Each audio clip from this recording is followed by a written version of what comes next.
Bismillahirrahmanirrahim. Assalamualaikum warahmatullahi wabarakatuh. Yang terhormat Bapak Ibu pemirsa di rumah, rekan-rekan wartawan yang sempat bergabung pada sore hari ini. Yang kami hormati pula juru bicara COVID-19 Kota Kendari, Bapak Dr. Al-Ghazali, dan juga alhamdulillah bersama kita juga pada sore hari ini Bapak Direktur Rumah Sakit Umum Daerah Kota Kendari, Bapak Dr. Sukirman. Alhamdulillah, puji dan syukur marilah kita panjatkan kehadirat Allah Subhanahu wa taala yang telah memberikan kita kekuatan, kesehatan, keselamatan serta umur yang panjang. Kita masih dapat berkumpul di tempat ini dalam rangka menyampaikan informasi terbaru tentang perkembangan COVID-19 yang ada di Kota Kendari. Bapak, Ibu, rekan-rekan media yang kami hormati, untuk update data status pasien per tanggal 3 Juni tahun 2020 seperti biasa akan disampaikan oleh juru bicara kita, Bapak Dr. Al-Ghazali, dan informasi tambahan terkait penanganan COVID-19 juga akan disampaikan oleh Bapak Dr. Sukirman. Untuk mempersingkat waktu, kami persilakan kepada Bapak Dr. Al-Ghazali untuk menyampaikan terkait perkembangan informasi medis. Untuk itu, dengan hormat disilakan. Baik, makasih. Yang saya hormati Bapak Direktur Rumah Sakit Kota Kendari, Bapak Dr. Haji Sukirman. Yang saya hormati Koordinator Media Center COVID-19 Kota Kendari, Bapak Heri Ishak. Teman-teman Dinas Kominfo yang ada di Media Center yang kami hormati pula. Yang kami hormati Bapak Ibu yang ada di rumah, para netizen, dan teman-teman wartawan yang kami banggakan. Seperti biasa, mengawali apa yang kami sampaikan, tak henti-hentinya, mari kita selalu mengindahkan informasi yang selalu disampaikan, yang mana merupakan himbauan dari pemerintah Kota Kendari, Bapak Wali Kota Kendari, yakni kita harus selalu melakukan social dan physical distancing, kemudian tingkatkan perilaku hidup bersih dan sehat dengan sering-sering mencuci tangan, tentunya dengan menggunakan air mengalir dan sabun, dan jika keluar boleh menggunakan hand sanitizer, bisa dikantongi dan lain-lain.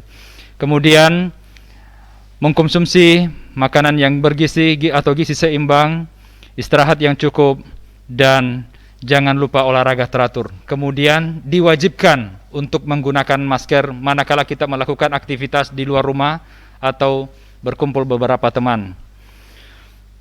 Baiklah Bapak Ibu yang ada di rumah, bismillahirrahmanirrahim. Assalamualaikum warahmatullahi wabarakatuh.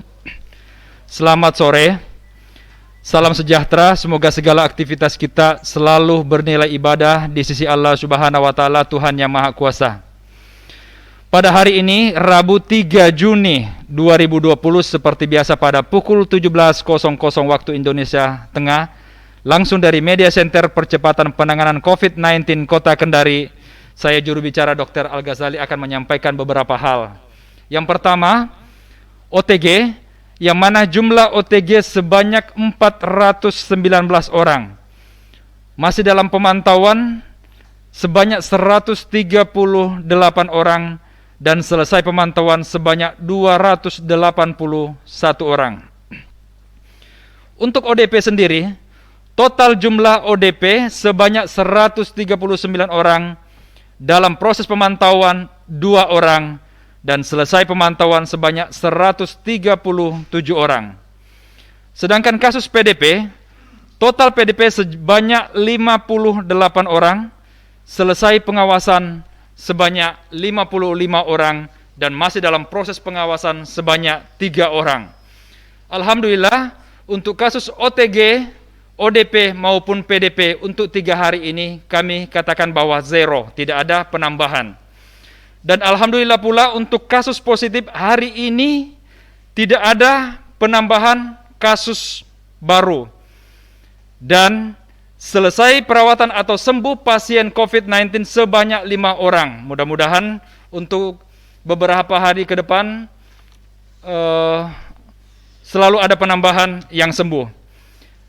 Kami ulangi, yang sembuh pada hari ini sebanyak 5 orang, yakni laki-laki Kecamatan Abeli berusia 18 tahun, kemudian perempuan Kecamatan Kendari Barat 71 tahun, perempuan Kecamatan Poasia 31 tahun, laki-laki Kecamatan Kadia 20 tahun, dan laki-laki Kecamatan Baruga 17 tahun.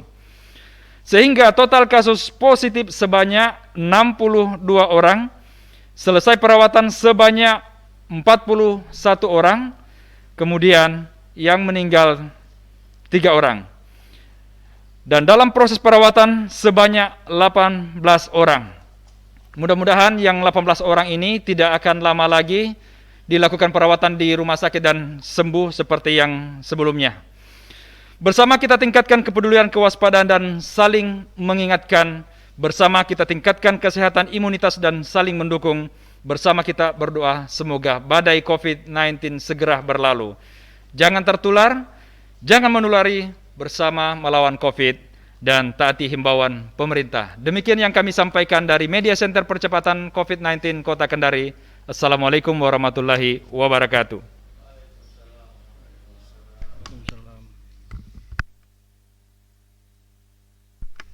Ya, demikian informasi medis yang disampaikan oleh juru bicara. Jika masih ada informasi yang perlu dipertegas kembali atau ada hal-hal yang lain yang perlu dikonfirmasi kepada juru bicara ataupun kepada Dirut Rumah Sakit Umum Kota Kendari, silakan. Kepada teman-teman wartawan maupun pemirsa di rumah, kami persilakan. Ya, Ibu Nisrina, Ibu. Ya, silakan. Warahmatullahi wabarakatuh. Saya baru join ini Pak, tadi saya tidak sempat dengar informasinya, baru selesai siaran. Saya mau tanya saja Pak, terkait dengan ini kan Kota Kendari kan belum dapat izin new normal ya dari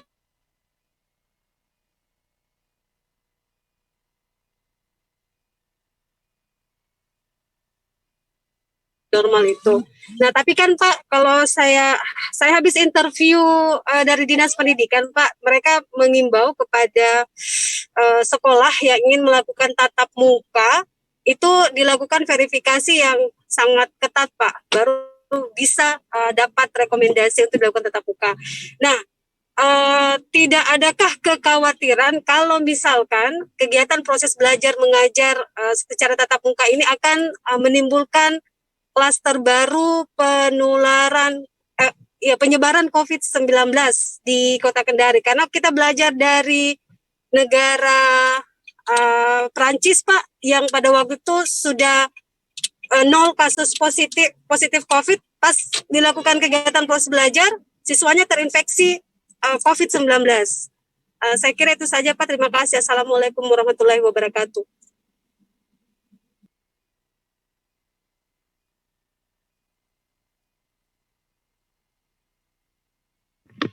Ya, baik Mbak Nisrina.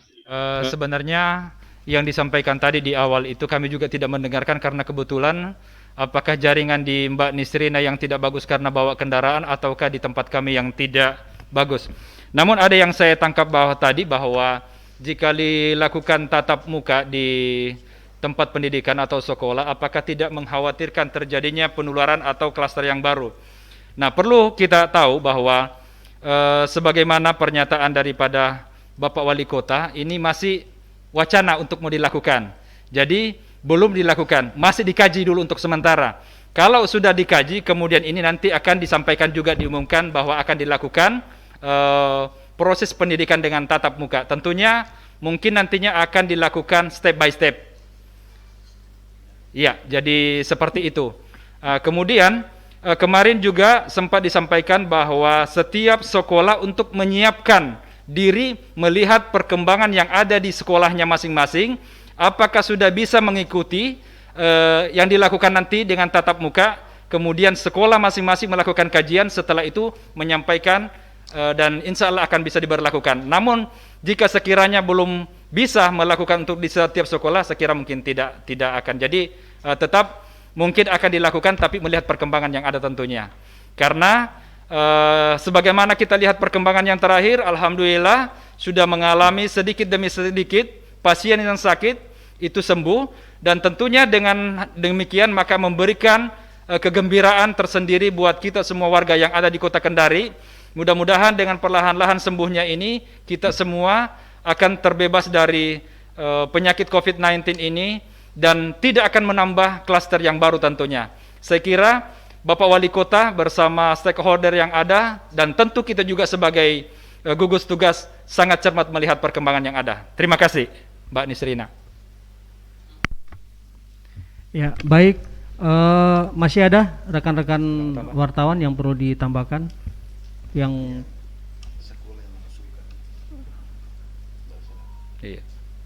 iya, masih ada mungkin?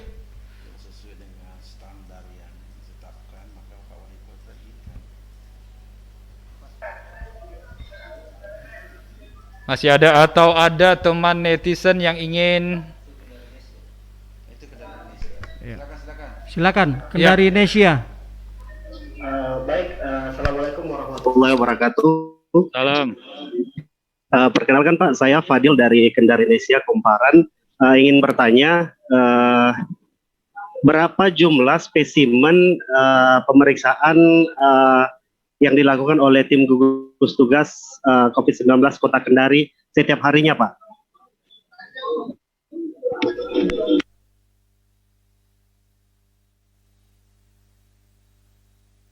Kami persilakan Pak Dirut RSUD Kota Kendari untuk menyampaikan. Baik, terima kasih Pak Fadil ya dari Fadri ya.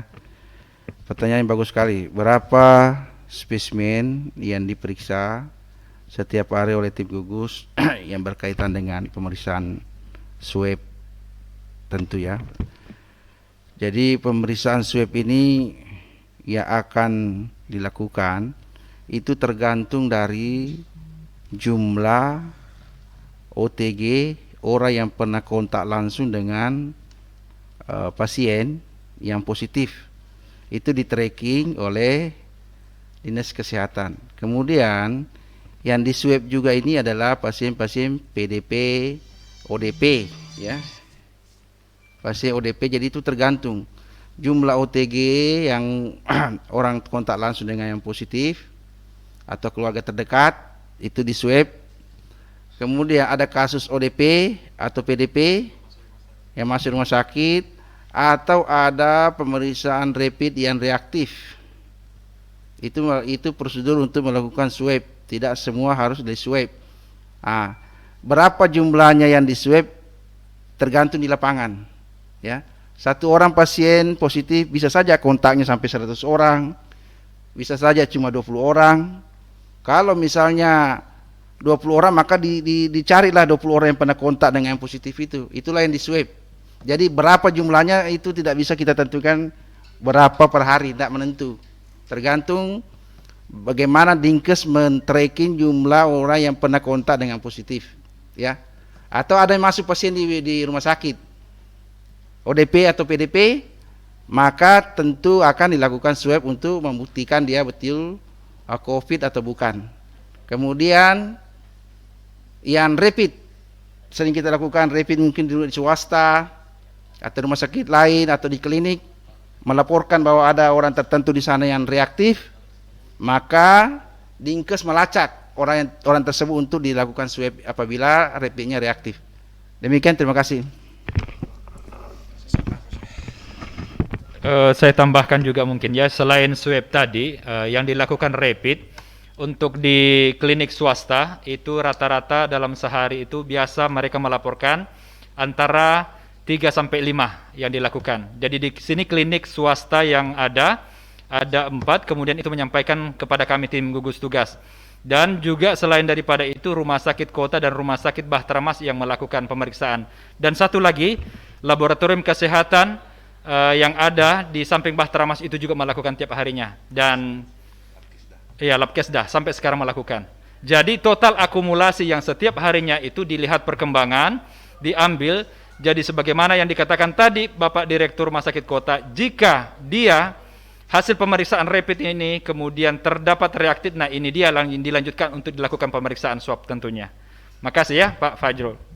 Ya, mungkin masih ada teman yang lain yang ingin bertanya atau ingin menambahkan saran, memberikan masukan kepada kami media gugus tugas atau kepada tim gugus tugas untuk melakukan kegiatan di lapangan. Mari silakan kita share di sini. Atau mungkin dari netizen masih ada?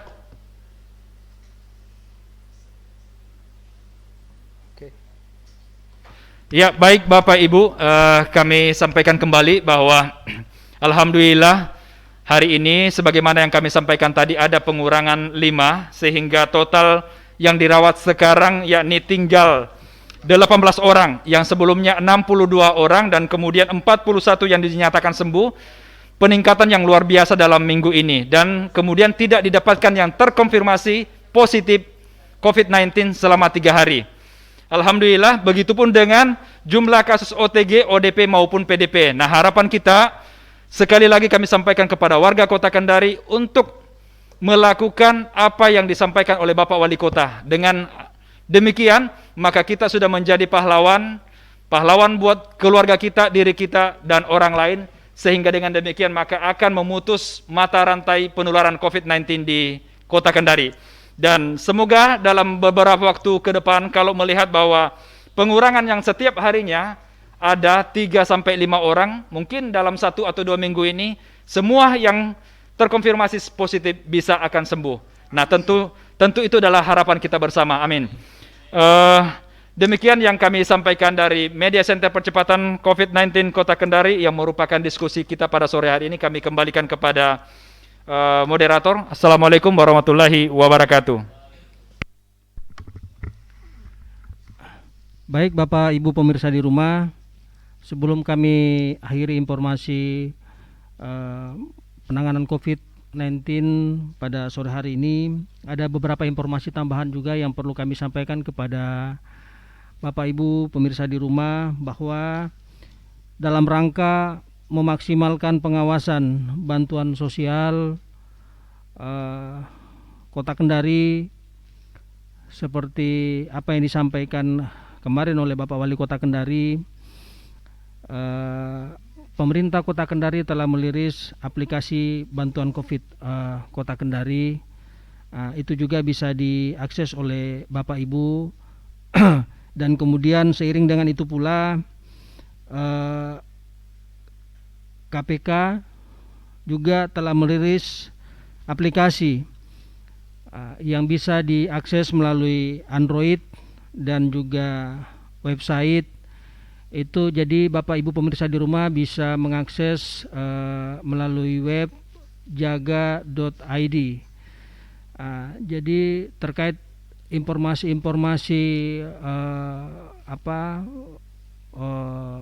dalam rangka memaksimalkan pengawasan bantuan sosial itu, jadi masyarakat warga Kota Kendari bisa mengakses lewat aplikasi tersebut. Demikian informasi yang dapat kami sampaikan. Wabillahi taufiq wal hidayah. Assalamualaikum warahmatullahi wabarakatuh.